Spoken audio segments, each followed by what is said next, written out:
Over there, you can see the Israel-Syria border fence. It's literally going behind me for many, many kilometers. And obviously all the fields behind me are mined. So I wouldn't advise not wildlife, wild animals to just walk there because it's quite dangerous.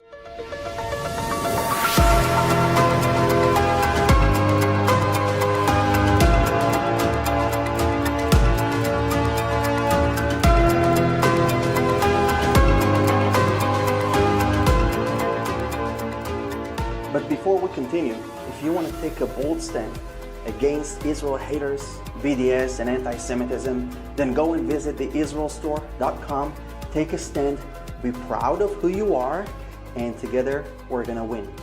But many are asking me and wondering what it's like to be on the Israeli side of the Syria border and what's the situation in general in northern Israel. So other than seeing fighter jets every now and then and hearing their noises, it's pretty quiet. You can see this is a typical busy road in the Golan Heights, very quiet.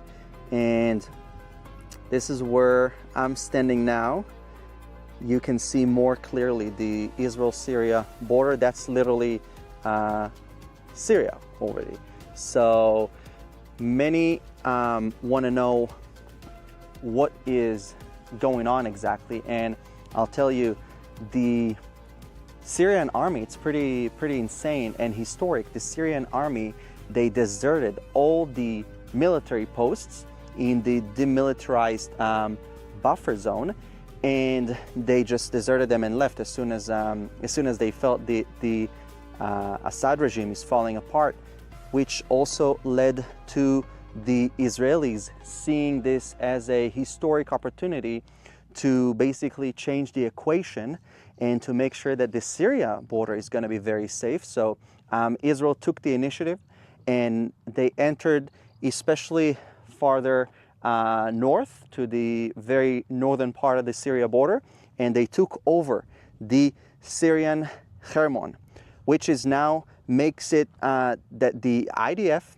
is now on the highest point ever, because the Israeli Hermon is lower in altitude than the Syrian Hermon. So in the Hermon mountain, for those of you guys that are not aware, it's the tallest, the highest mountain in all of Israel. So by them taking it over, I think the last time that Israelis were there was during the Yom Kippur War.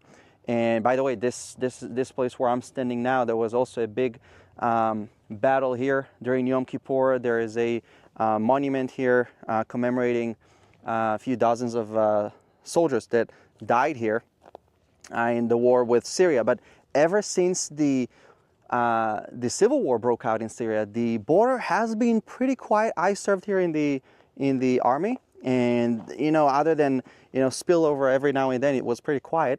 But now with the Assad forces, that left the military positions, the place is pretty quiet, but not for long. And that's why Israel had to take the initiative, because some people may ask, okay, so why did Israel actually do that?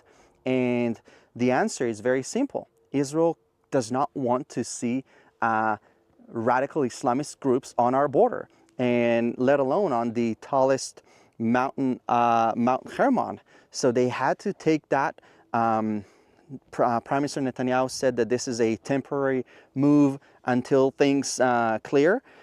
But this is, guys, we're living really historic days. I don't think that anyone had ever expected this to be so fast.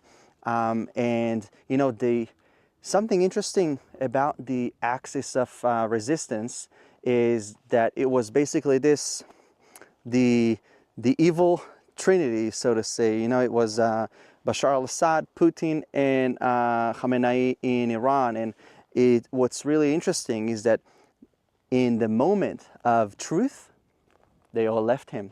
They all deserted him, and they all say goodbye to you. There are reports of the Iranians already being in talks with the the rebel groups. And as I've mentioned, there are many rebel groups, but we're going to see who's going to emerge the most dominant of them.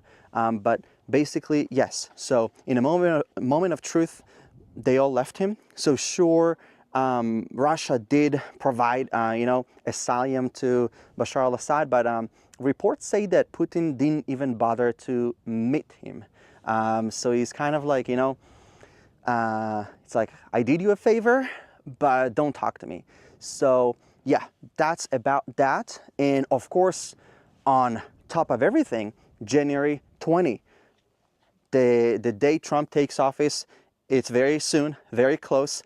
And the rebel groups that were previously affiliated with very radical Islamist groups that have been terrorizing not just the Middle East, but the whole world, they are desperate to get legitimacy. So I think that we could see them playing nice at first, and in order to get global and international legitimacy. But we really don't know. I mean, you really can't trust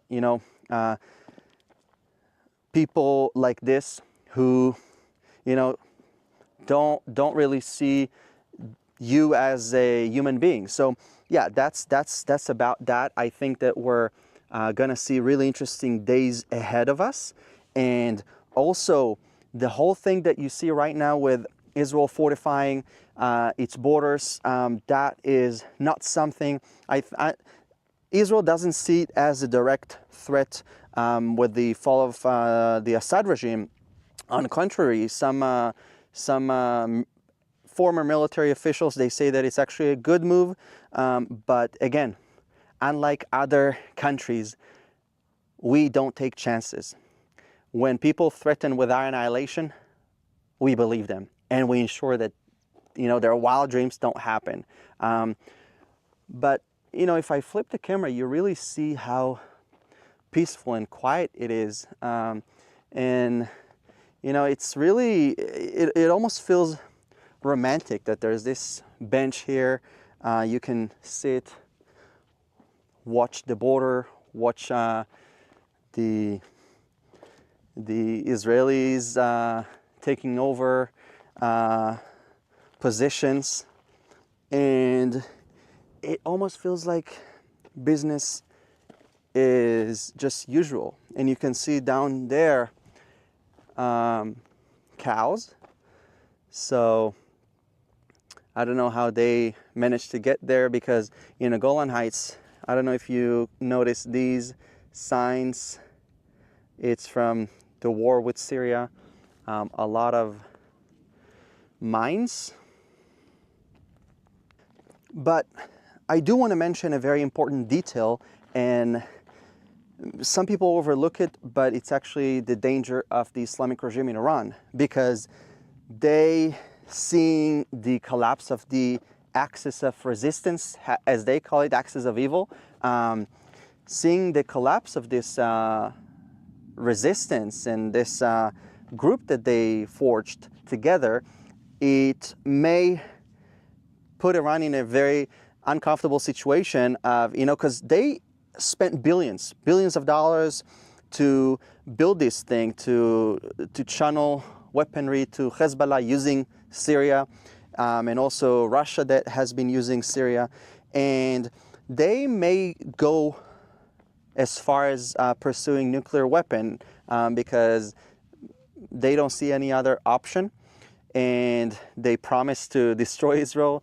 It's, they can't live with the idea that we exist in our ancestral homeland. But also, I think that at the end of the day, we need to stay alert. We don't really know how this story is going to end, but I'm going to make sure that we update you guys and that you get the latest reports from here, from Israel.